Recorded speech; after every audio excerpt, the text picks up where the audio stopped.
Hello दोस्तों, स्वागत है आप सभी का आपके अपने YouTube channel MR world point में। आज प्रैक्टिस सेट नंबर 18 लेके हैं, जो कि उत्तर प्रदेश पहुंच और भर्ती परीक्षा के लिए सामान्य ज्ञान का प्रैक्टिस सेट है। तो चलिए शुरू करते हैं आज का प्रैक्टिस सेट। देखिए, पहला क्वेश्चन दिया है, शादवाद किस धर्म के दर्शन का मूल आधार है। तो शादवाद का धर्म का संबंध, शादवाद सिद्धांत का संबंध किस धर्म से है? जैन धर्म से, बौद्ध धर्म या फिर शैव धर्म या फिर भागवत धर्म से। तो शादवाद का संबंध किससे? जैन धर्म से आपका इसका संबंध है। शादवाद का मतलब आप समझ सकते हैं सापेक्षिकता से। जैसे आइंस्टीन ने सापेक्षता का सिद्धांत दिया था, उसी प्रकार शादवाद का संबंध किससे है? जैन धर्म से है। ठीक है। शादवाद का मतलब एक आप समझ सकते हैं कि किसी वस्तु के अंदर अनेक सारे गुण होते हैं, वो आपका शादवाद ही दर्शाता है। क्वेश्चन देखिए अगला, अशोक के किस शिलालेख में उसकी कलिंग विजय का वर्णन है। तो कलिंग विजय के बारे में जो उल्लेख है वो किसमें है? 13वें शिलालेख में है। और इसी विजय के बाद में क्या हुआ था? अशोक का हृदय परिवर्तित हो गया था और उसने बौद्ध धर्म को अपना लिया था। ठीक है, बौद्ध धर्म को अपना लिया था। क्वेश्चन पूछा जाता है कि अशोक ने किस युद्ध के बाद में बौद्ध धर्म को अपना लिया था। तो कलिंग विजय के बाद में बौद्ध धर्म को अपना लिया था। या फिर आपसे क्वेश्चन ये भी पूछा जा सकता है कि अशोक किस धर्म का अनुयायी था।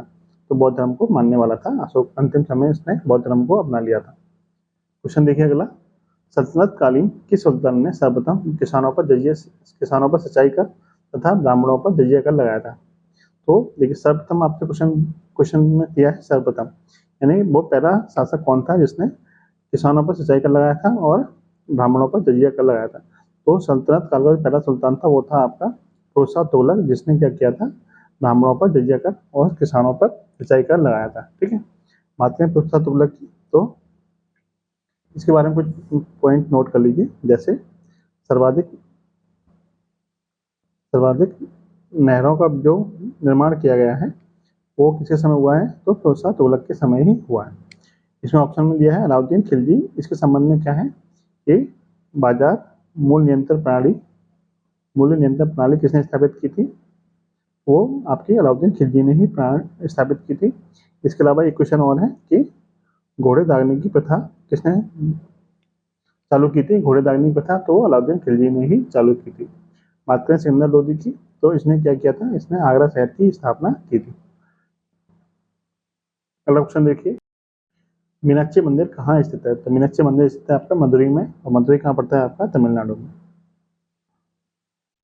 यदि आपसे पूछ लिया जाए कि जो मदुरई शहर है वो किस नदी किनारे स्थित है, तो ये जो शहर है मदुरई वो आपका बैगई नदी के किनारे स्थित है। बैगई नदी के किनारे स्थित है। कठपुतली किस राज्य का प्रमुख लोक नृत्य है? तो कठपुतली का संबंध किस राज्य से है? तो सबको पता है कि राजस्थान से है कठपुतली का संबंध।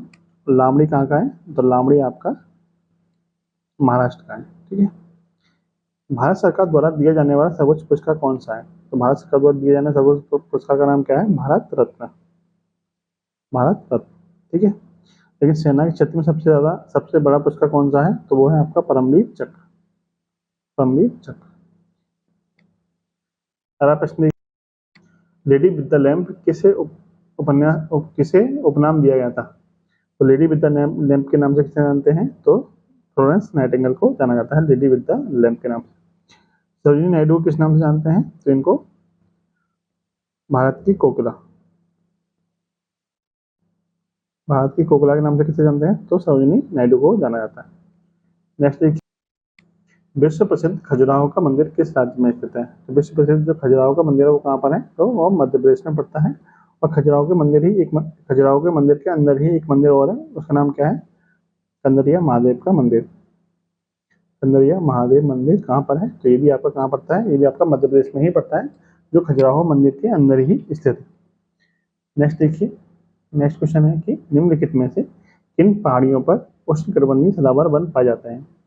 तो ये जो वन पाए जाते हैं वो कहाँ पाए जाते हैं? शिवालिक पहाड़ियों में पाए जाते हैं। यानी जो तराई वाला क्षेत्र है, यानी जो नेपाल और भारत का जो बाउंड्री लगती है, वहाँ पर जो पाए जाते हैं ना वन, वो कौन से पाए जाते हैं? वो आपकी शिवालिक पहाड़ियाँ हैं।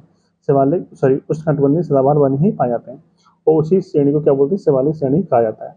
हिमालय का सबसे निचला भाग क्या कहलाता है? शिवालिक श्रेणी ही कहलाता है। अगला प्रश्न देखिए, वायुमंडल में दैनिक मौसम परिवर्तन निम्न में से किसमें अधिक होता है? तो जो दैनिक मौसम परिवर्तन जो होता है वो किसमें होता है? वो क्षोभमंडल में होता है। यानी मौसम संबंधी जितनी भी घटनाएं होती हैं, जैसे आंधी, तूफान, बारिश, चक्रवात वगैरह, ये सब किसमें होते हैं? वो आपके क्षोभमंडल में ही होते हैं। और ये आपकी क्या है? सबसे निचली परत है। वायुमंडल की सबसे निचली परत कौन सी है? आपकी क्षोभमंडल ही है। इसके अलावा बात करें समता मंडल की, तो जो ओजोन परत पाई जाती है, ओजोन परत वो कहाँ पाई जाती है, वो आपकी समता मंडल में ही पाई जाती है।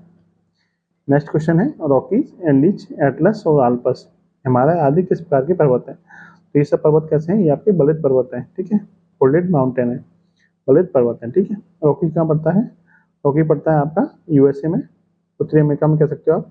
एंडीज पड़ता है आपका दक्षिण अमेरिका। एटलस पड़ता है आपका, एटलस आपका किस उसमें माध्यम में पड़ता है, ये पड़ता है आपका अफ्रीका में। और आल्पस कहाँ पड़ता है, आल्पस पड़ता है यूरोप में, और हिमालय पड़ता है आपका एशिया महाद्वीप में, ठीक है। नेक्स्ट क्वेश्चन है भारत में प्रचंड बेरोजगारी सामान्यतः दिखाई देती है। प्रचंड बेरोजगारी कहाँ पर दिखाई देती है, तो आपकी कृषि क्षेत्र में ही दिखाई देती है। प्रचंड का मतलब क्या है, प्रचंड का मतलब है जैसे जरूरत आपको कम लोगों की, लेकिन अब वहाँ पे लगे हुए क्या है, ज्यादा लोग, तो वहाँ पर कैसी बेरोजगारी होगी, वहाँ पर प्रचंड बेरोजगारी होगी। जैसे खेती में मान लीजिए कोई एक बिया खेत में काम करने के लिए जैसे 2 लोगों की जरूरत है, लेकिन घर में जब 4 लोग हैं तो चारों ही लोग क्या है खेती में लगे हुए हैं, वो 2 लोग क्या है एक्स्ट्रा लगे हुए हैं, जबकि उनके लगने से पैदावार तो ज़्यादा होगी नहीं, तो वो सब केस में आता है, वो आपकी प्रचंड बेरोजगारी में ही आता है। अगला प्रश्न देखते हैं, भारतीय अर्थव्यवस्था को सबसे अच्छे ढंग से किन शब्दों में व्यक्त किया जा सकता है।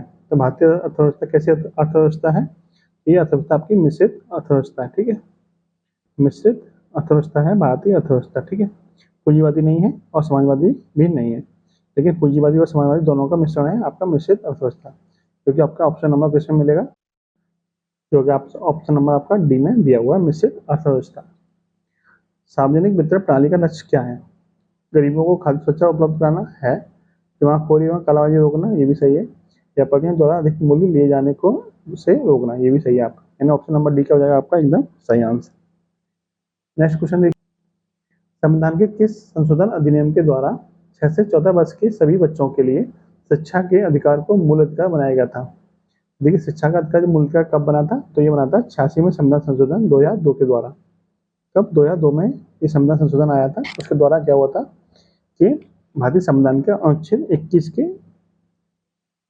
21 में संशोधन करके 21 का ए जोड़ा गया था, 21 का का कह सकते हैं इसको, 21 का जोड़ा गया था, जिसमें ये उल्लेख हुआ था कि 6 से 14 वर्ष के बच्चों को राज्य मुफ्त शिक्षा दिलाएगा, ठीक है, यानी बच्चों को क्या करेगा, शिक्षा का मूल अधिकार दे दिया गया। तो यहाँ पर कौन सा संविधान संशोधन द्वारा हुआ था, तो 86 में संविधान संशोधन 2002 के द्वारा, ठीक है, यानी अब शिक्षा का अधिकार क्या हो गया, 6 से 14 वर्ष के बच्चों के लिए मूल अधिकार बन गया। नेक्स्ट देखिए, दर बदल से संबंधित प्रावधान किस अनुसूची में रखे गए, तो दर बदल से संबंधित जो प्रावधान है वो आपकी 10वीं अनुसूची में दिए गए, ठीक है। बात करें 8वीं अनुसूची में क्या है, तो इसमें क्या है, भाषाएं हैं, भाषाओं का उल्लेख किस अनुसूची में है, तो 8वीं अनुसूची में। 6वीं अनुसूची में क्या है, इसमें 4 राज्यों के बारे में है, असम, मेघालय, त्रिपुरा और मिजोरम, इन 4 राज्यों के बारे में उल्लेख है। और 5वीं अनुसूची में क्या है, SC ST से संबंधित क्या है, प्रावधान है 5वीं अनुसूची में। नेक्स्ट देखिए, उच्च न्यायालय के न्यायाधीश किस आयु तक अपना पद धारण कर सकते हैं। जो हाई कोर्ट के न्यायाधीश होते हैं उनकी जो सेवानिवृत्ति की आयु होती है वो कितनी होती है, तो वो आपकी 62 वर्ष होती है। जबकि सुप्रीम कोर्ट के न्यायाधीशों की कितनी होती है, तो 65 वर्ष होती है। अगला प्रश्न, संविधान में मूल कर्तव्यों की प्रेरणा किस देश से ली गई, यानी संविधान में जो मूल कर्तव्य लिए गए थे वो कहाँ से लिए गए हैं, वो आपके USSR यानी कि पूर्व सोवियत संघ से लिए गए थे। अभी वर्तमान में इसको क्या बोलते हैं, इसको रूस बोला जाता है। बात करें जर्मनी से क्या लिया गया है, तो जर्मनी के जो बीमर संविधान है, जर्मनी के संविधान का नाम क्या है, बीमर संविधान। तो जर्मनी के बीमर संविधान से क्या लिया गया है, तो यहाँ से आपातकालीन क्या लिए गए प्रबंध, यानी आपातकाल के समय क्या प्रक्रिया रहेगी, वो जर्मनी के बीमर संविधान से लिए गए। आयरलैंड से क्या लिए गए, DPSP यानी कि राज्य के नीति निदेशक तत्व, DPSP। दक्षिण अफ्रीका से क्या लिया गया है, दक्षिण अफ्रीका से संविधान संशोधन की प्रक्रिया ली गई है, संविधान संशोधन, ठीक है। ये कहाँ से दिया गया है, तो ये आपका दक्षिण अफ्रीका से लिया गया। नेक्स्ट है डिस्कवरी ऑफ इंडिया किसने लिखी है, ये पुस्तक किसकी है, जवाहरलाल नेहरू की है, डिस्कवरी ऑफ इंडिया, भारत की खोज। हिंदी में से क्या कहते हैं, हिंदी में से कहते हैं भारत की खोज। नेक्स्ट देखिए, किसी एक सामान्य व्यक्ति के रक्त का पीएच स्तर क्या होता है, तो ब्लड का जो पीएच स्तर होता है वो 7.4 होता है, और एवरेज यानी कि 7.35 से 7.45 के बीच में होता है। नेक्स्ट क्वेश्चन है कि डबल रोटी में फुलाव कौन सी गैस के कारण आता है, ठीक है, यानी कौन सी गैस से लाया जाता है, तो वो होता है आपका CO2 यानी कार्बन डाइऑक्साइड। CO2। आगे के प्रश्न देखिए, नींबू खट्टा किस कारण से होता है? तो नींबू में जो अम्ल पाया जाता है वो कौन सा होता है? वो आपका साइट्रिक अम्ल होता है, जिसके कारण क्या होता है? नींबू खट्टा होता है। टार्टिक अम्ल किस में पाया जाता है? ये आपका इमली में पाया जाता है। एसिटिक अम्ल किस में पाया जाता है? ये आपका सिरका में पाया जाता है, सिरका जो होता है। और हाइड्रोक्लोरिक अम्ल किस में पाया जाता है? ये आपका आमाशय में पाया जाता है, आमाशय। यानी पेट में जो अम्ल होता है वो कौन सा होता है? वो आपका आमाशय ही होता है, सॉरी हाइड्रोक्लोरिक अम्ल ही होता है। क्वेश्चन देखिए अगला, उत्तर प्रदेश में प्रथम विकलांग विश्वविद्यालय कहाँ स्थापित हुआ था? पहला विकलांग जो विश्वविद्यालय था वो स्थापित हुआ था आपका चित्रकूट में। ठीक है, कहाँ पर हुआ था? चित्रकूट में हुआ था।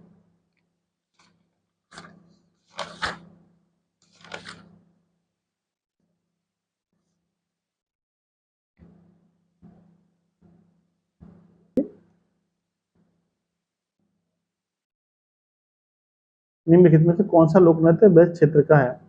तो ब्रज क्षेत्र का कौन सा नृत्य है? छोलिया नृत्य है, नटवरी नृत्य है, सर्कुला है या फिर जोगनी है? तो जो सर्कुला नृत्य है वो कहाँ का है? वो आपका ब्रज क्षेत्र का ही है।